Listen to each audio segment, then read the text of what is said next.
அஸ்ஸலாமுஅலைக்கும். Welcome to cooking studio Tamil. இன்றைக்கி நம்ம சேனலில் மீன் வறுவல் சுவையிலே வாழைக்காய் வறுவல் எப்படி செய்கிறதுன்னு தான் பார்க்க போகிறோம். இதுக்கு நான் ஒரு வாழைக்காய் எடுத்திருக்கேன். அது இந்த மாதிரி கிராஸில் கட் பண்ணி கழுவிட்டு தண்ணியில் போட்டிருக்கேன். இதை இப்போ நம்ம வேக வைக்க போகிறோம். கூடவே கொஞ்சமாக நான் உப்பு சேர்த்துக்கிறேன். இதை இப்போ வேக வச்சிடலாம். ரொம்ப வேகணும்னு அவசியம் இல்லை. இந்த மாதிரி வாழைக்காய் நிறம் மாறினோடனே நம்ம வெளியே எடுத்துடலாம். இப்போ நம்ம இதுக்கு மிக்சிங் ரெடி பண்ண போகிறோம். இதுக்கு 1.25 ஸ்பூன் அரிசி மாவு, 1 ஸ்பூன் ஃபுல்லாக மிளகாய்த்தூள் சேர்த்துக்கிறேன். உங்கள் காரத்துக்கு தகுந்தப்போ நீங்கள் கூட குறைய சேர்த்துக்கலாம். கூடவே கொஞ்சமாக மஞ்சத்தூள், தேவையான அளவு உப்பு, ஒரு 1/2 டீஸ்பூன்லேருந்து 3/4 டீஸ்பூன் அளவு சோம்புத்தூள், 1 ஸ்பூன் ஃபுல்லாக இஞ்சி பூண்டு பேஸ்ட் சேர்த்துக்கிறேன். கொஞ்சமாக தண்ணி சேர்த்து இதை நல்லா மிக்ஸ் பண்ணி வச்சுக்கலாம்.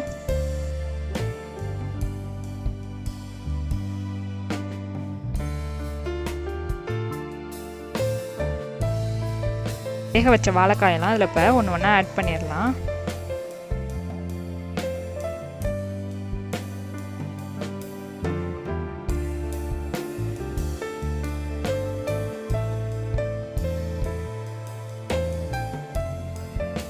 எல்லா பக்கமும் நல்லா கோட்டாக வர மாதிரி மிக்ஸ் பண்ணி விட்டுடுங்க. மிக்ஸ் பண்ணி இதை ஒரு 1/4 மணி நேரம் இதை அப்படியே ஊற விடுங்க. 1/4 மணி நேரம் ஆயிடுச்சு. இப்போ இதை பொரிச்சு எடுத்துடலாம். மீடியம் டு லோ ஹீட்டில் வச்சு பொரிச்சு எடுங்க.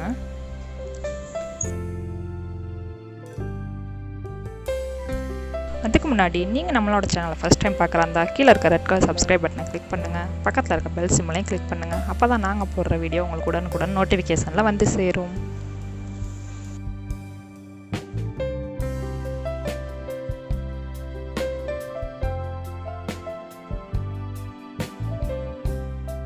இது மாதிரி 2 பக்கட்டும் நல்லா திருப்பி விட்டு பொரிச்சு எடுத்துக்கோங்க.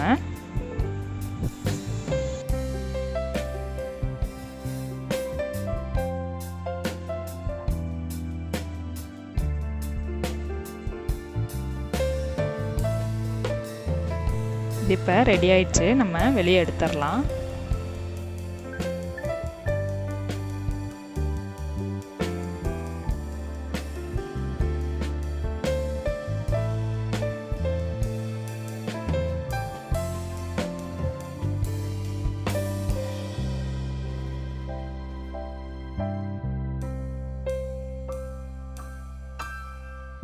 ரொம்பவே சூப்பரான வாழைக்காய் மீன் வறுவல் ரெடி ஆயிடுச்சு. நீங்களும் உங்கள் வீட்டில் இந்த ரெசிபியை ட்ரை பண்ணி பாருங்கள். உங்களுக்கு இந்த ரெசிபி பிடிச்சிருந்துச்சுன்னா லைக் பண்ணுங்கள், ஷேர் பண்ணுங்கள், கமெண்ட் பண்ணுங்கள். மறக்காமல் எங்களோட சேனலை சப்ஸ்கிரைப் பண்ணுங்கள். தேங்க்ஸ் ஃபார் வாட்சிங். தேங்க்யூ.